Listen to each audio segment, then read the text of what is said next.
किसी भी समय पर अगर सहयोग और मदद की किसी की जरूरत पड़ती थी वो हमेशा सामने रहते थे। संतोष यादव जी के पिता, उनका परिवार सब आज इकट्ठा था।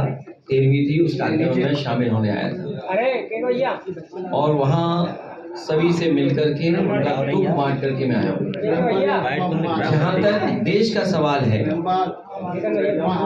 भारतीय जनता पार्टी ये वही दल है जिसने कभी ये भरोसा दिलाया था किसानों की आय दोगुनी करेंगे। आय दोगुनी हुई हो न हुई हो, लेकिन भारतीय जनता पार्टी के अपने हिसाब किताब में तो आय न जाने कितनी पहुंचा दी उन्होंने, लेकिन जमीन पर अगर हम देखें तो हमारा किसान वहीं का वहीं खड़ा हुआ दिखाई दे रहा है। और अब तो फसल की कीमत भी नहीं मिल रही है। आलू हो, मक्का हो, धान हो, गेहूं हो, सरसों हो या अन्य कोई भी पैदावार किसान अगर कर रहा है तो उसकी कीमत भी सरकार नहीं दिला पा रही है। साथ ही साथ में जब सबसे ज्यादा जरूरत है खाद और डीएपी की, उस समय भी संकट है। अयोध्या जैसी जगह पर जहां प्रभु राम राज्य लाने की जो सपना दिखाते थे भारतीय जनता पार्टी के लोग, आज अयोध्या में, कल भी अयोध्या में, पहले भी अयोध्या में इतनी लंबी लाइनें किसानों की लगी हैं जिसकी आप कल्पना नहीं कर सकते। बगल के ही जिले में किसान अपना खेत पे काम देख रहा है, लेकिन अपने परिवार के सदस्यों को खड़ा कर जाता है। वो पूरे उत्तर प्रदेश में समय समय पर आपने खबरें सुनी हैं कि लोग खाद लेने आए, किसान की जान चली गई लाइन में लग कर। ये जो संकट पैदा हुआ है, इस संकट से उभारने के लिए भारतीय जनता पार्टी के पास कोई कार्यक्रम नहीं है। पूरा हाथ बार न दिल्ली की सरकार पर, न उत्तर प्रदेश की सरकार पर। दिल्ली की सरकार तो बड़ी बड़ी बातें करती है, लेकिन अमेरिका ने जो सबक सिखाया है, हमें उम्मीद है कि भारतीय जनता पार्टी अब जमीन पर काम करेगी। जो जमीनी बातें समाजवादियों के सिद्धांतों को अपनाएगी। और लखनऊ वालों का तो आप कल्पना नहीं कर सकते। लखनऊ वाले तो हमेशा हवा में रहते हैं, खाद का इंतजाम कर नहीं पा रहे हैं, कानून व्यवस्था संभाल नहीं पा रहे हैं। और जो 1 डिस्ट्रिक्ट 1 प्रोडक्ट की बात थी, ये परीक्षा है। ये दौर परीक्षा का है जिस समय 1 डिस्ट्रिक्ट 1 प्रोडक्ट की योजना सामने आए, क्योंकि जब अमेरिका के राष्ट्रपति ने टैरिफ लगा दिया, जिसमें सामान को आने की पाबंदी हो गई है, टैक्स लग गया है, तो अब वो सामान कैसे पहुंचेगा? एक्सपोर्टर्स कैसे सामान लेके जाएंगे? मुरादाबाद का हजारों करोड़ का कारोबार बर्बाद होने जा रहा है। मुझे तो ये भी जानकारी दी है लोगों ने कि मुरादाबाद, अलीगढ़ से कारोबार फिरोजाबाद का भी जुड़ा है। अगर मुरादाबाद का कारोबार खत्म होता है, अलीगढ़ का कारोबार खत्म होता है, तो सीधा सीधा संकट फिरोजाबाद पर भी आएगा। इसी तरह भदोही हजारों करोड़ का कारपेट वहां से अमेरिका जाता था, अब कैसे पहुंचेगा अमेरिका जब टैरिफ लग गया है? इसी तरह और उत्तर प्रदेश में जगह जगह से कारोबार होता था, लेकिन टैरिफ लगने के बाद उस कारोबार पर संकट है। उस संकट से उभारने के लिए भारतीय जनता पार्टी के पास क्या योजना है? अगर दुनिया की तीसरी अर्थव्यवस्था बन गए हैं तो मदद कितनी आप उद्योगपतियों की कर रहे हो? किसान की तो कर नहीं रहे हो, न नौजवान की कर रहे हो। इतने बड़े पैमाने पे नौजवान कभी बेरोजगार नहीं दिखा होगा। सड़कों पर बेरोजगार घूम रहा है नौजवान, कोई नौकरी रोजगार नहीं, कोई बड़ा कारखाना नहीं, उद्योग नहीं लगा पाई। बिजली महंगी बनाई है नहीं, बिजली महंगी कर दी। और जो कुछ बिजली उत्तर प्रदेश में समाजवादियों ने बनाई थी उसको भी बर्बाद कर दिया उन्होंने। ये आप आगरा में और देखते होंगे एक्सप्रेस वे पे कितना बड़ा बिजली का कारखाना, सब स्टेशन लगा। वो इसलिए लगा था कि अलग अलग ग्रिड से आकर के बिजली मिल जाए। अब इतना धर्म हमने नहीं पढ़ा। हम लोग राजनीति करने वाले लोग हैं, वो हिसाब किताब हम लोग बैठ के कर लेंगे। क्या सर अंदेशा है 2027 में यूपी में भी वोट चोरी होगी? हम लोगों की तैयारी है और आप लोगों के माध्यम से भी हम लोग जागरूक करेंगे जनता को कि कहीं भी वोट चोरी ना हो पाए। ठीक है। बहुत आपने एक ऑब्जेक्शन किया था कि पिछले चुनाव में हजारों वोट चुनाव आयोग ने काट दिया। 4 जिलाधिकारियों ने उसका जवाब दिया है, जिसका आपने ट्वीट भी किया है। मुझे खुशी है इस बात की कि हमसे हट कर के लड़ाई अब चुनाव आयोग और डीएम्स के बीच में हो गई है। क्योंकि अभी तक तो चुनाव आयोग ये कह रहा था कि उन्हें कोई सूची नहीं मिली है और डीएम लोग ये कह रहे हैं कि उन्हें सूची मिल गई। तो ये झगड़ा वो हमारा नहीं है, ये झगड़ा है इलेक्शन कमीशन और जिलाधिकारियों को तय करना है कि जो 18,000 वोट की हम लोगों ने सूची दी थी उसमें कितने सही कितने गलत हैं। अभी तो डीएम रिपोर्ट लगाएंगे और इलेक्शन कमीशन तय करेगा। सर आप बिहार में कब कैंपेन के लिए जा रहे हैं? बहुत जल्दी बिहार के लोग बुलाएंगे तो बिहार जाएंगे। सर वोट चोर और गद्दी छोड़ ये नारा कब तक चलेगा और क्या इसका आगे जाके आप लोगों को लाभ मिलेगा?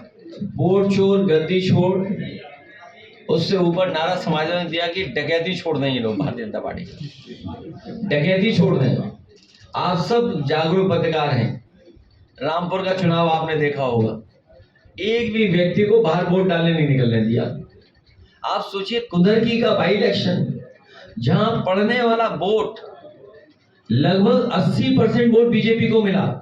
उदाहरण के लिए अगर 10 लोग घर से निकले वोट डालने के लिए तो 8 बीजेपी को डाला है। 100 निकले अगर तो 80 वोट बीजेपी को डाला है। पड़ने वाला वोट 77% डाल लिया बीजेपी ने। तो ये जो इनका तिगड़ी है त्रिकोण, जिसमें चुनाव आयोग, बीजेपी और जिला प्रशासन, ये जो तिगड़ी है यही काम बिगाड़ रही है। उपराष्ट्रपति के चुनाव में क्या कहेंगे आप? उपराष्ट्रपति का चुनाव होने जा रहा है। हम लोग तो इंतजार कर रहे थे कि जो उपराष्ट्रपति थे वो कभी चाय पिला देते हम लोग। चाय भी हमारे और आपके नसीब में नहीं है, चाय हमारे नसीब में नहीं है, तस्वीर आपके नसीब में नहीं। सर लखनऊ में आपका और राहुल चाय हम लोगों को पिलाते तो तस्वीर आपको खींचने को मिलती, तो तस्वीर आपके नसीब में नहीं है, चाय हमारे नसीब में नहीं है। विपक्ष के राहुल गांधी ने कहा है कि पहले ये दुखद घटना है कि किसी भी जनप्रतिनिधि और खासकर दिल्ली की मुख्यमंत्री जो महिला हैं उनके साथ इस तरह का व्यवहार नहीं होना चाहिए। और कोई भी मुख्यमंत्री हो, कोई भी जनप्रतिनिधि हो, इस तरह का उसके साथ व्यवहार नहीं होना चाहिए। निंदनीय है। जिसने भी किया है, इश्यूज होते हैं, इश्यूज पे बात की जाती है। सुनने में आया कि he was a dog lover. अब ठीक है, जानवर के प्रति भी प्रेम होना चाहिए, ये उसका तरीका हो सकता है, उसके तरीके के लिए आवाज उठाई जा सकती है। हम लोग भी उस पक्ष में हैं कि जानवरों के प्रति भी प्रेम होना चाहिए सरकार का। अब ये नहीं भारतीय जनता पार्टी की सरकार का प्रेम, सर इनकी सरकार में 60 थर्ड फ्लोर चढ़ जा रहा है। सर खाद की मारामारी फ्लोर चढ़ जा रहा है, जान जा रही है। डेटा मांगा गया है और चुनाव आयोग का कहना है कि माताओं बहनों का प्राइवेसी भंग हो जाएगी, इसको भी क्या कहना? देखिए भारतीय जनता पार्टी जो कहेगी वो इलेक्शन कमीशन करेगा। उन्हें डर है कि बाई इलेक्शन में जिस तरीके से पुलिस ने प्राइवेट ड्रेस में वोट डाला है वो जानकारी जनता को मिल जाएगी, वो आइडेंटिफाई हो जाएंगे लोग कि वोट किसने डाला। सर राहुल इसलिए रिकॉर्डिंग नहीं मिल रही। और आपने तो पंजाब और चंडीगढ़ का चुनाव देखा होगा, कैमरे से तो पकड़े गए थे। सर यूपी में मजार और मंदिर की बात चलती है, राजनीति तो गड़बड़ा रही है। इस बार ये जो हमारे समाज की एकता है, जो ताना बाना है समाज का हमारा, और हम सदियों से साथ रहे हैं, कोई आज के नहीं हम लोग एक साथ रहने वाले।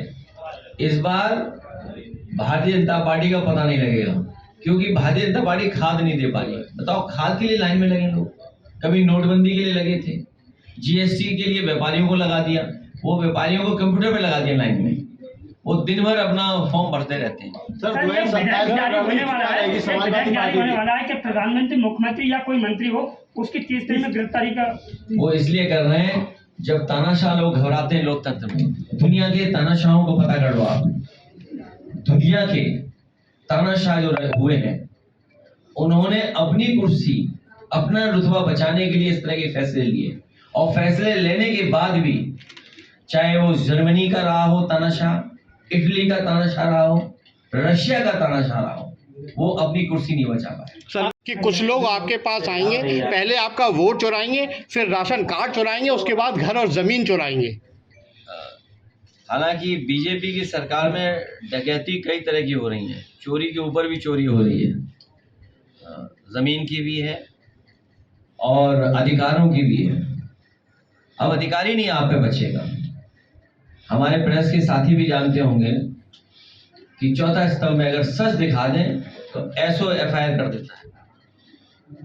तो ये जो गिरावट हुई है या जो तानाशाही रवैया है या हम जगह जगह देखते हैं, उसका कोई भी नाम दे सकते हैं, चोरी नाम दे दें, तानाशाही नाम दे दें, अनकॉन्स्टिट्यूशनल एक्टिविटीज नाम दे दें, तो ये भारतीय जनता पार्टी के व्यवहार में आ गया है। असम में 3000 बीघा जमीन अदानी को देने का मामला सामने आया, कोर्ट ने टिप्पणी की, आपका क्या कहना है उस पर? पूरा देश दे दो, सबको बांट दो। सर 2027 में क्या रणनीति और देश की जनता ये देख रही है, इस बार भारतीय जनता पार्टी को हटा देगी। भैया बिहार में जिस तरीके से वोट चोरी के मामले सामने आ रहे हैं, 2027 को लेकर समाजवादी पार्टी की रणनीति क्या? पंचायत चुनाव भी है। 2022 के बाद समाजवादी पार्टी ने बूथ पर काम किया था। मैं फिर एक बार अपने कार्यकर्ताओं से अपील करूंगा कि जिस तरीके से उन्होंने वोट बनवाने से लेके बचाने और पढ़वाने तक काम किया है, बनवाना, बचाना और पढ़वाना तक जो काम किया है, इसी तरह काम हम लोग 27 और 27 से आगे भी इसी तरह करते रहेंगे। सर, हाईवे से ट्रैक्टर चोरी का मामला आप तक पहुंचा है? कई 100 ट्रैक्टर चोरी हो चुके हैं। बच के रखना है, बीजेपी की सरकार है, आपकी जेब ना काट ले कोई। इस सरकार में चोरी बढ़ी है और ट्रैक्टर इतनी बड़ी चीज चली जा रही है, बताओ, सरकार को पता ही नहीं है। सैकड़ों, कई 100 आपके जिले में, बगल के जिले में, और सुना है कुछ पकड़े भी गए हैं। लेकिन इतना बड़ा गैंग कैसे काम कर रहा है कि ट्रैक्टर तक चोरी हो जा रहे हैं? ये तो सोचने की बात है। इसका मतलब पुलिस चोरों को पकड़ने के अलावा और सब काम कर रही होगी। सर, धर्म युद्ध का पोस्टर आपका और राहुल गांधी का लखनऊ में लगा है, क्या संदेश देना चाहेंगे? 27 में साथ आ रहे हैं क्या?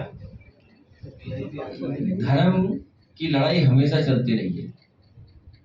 धर्म और अधर्म, न्याय अन्याय का हमेशा एक तरह से संघर्ष चलता रहा है।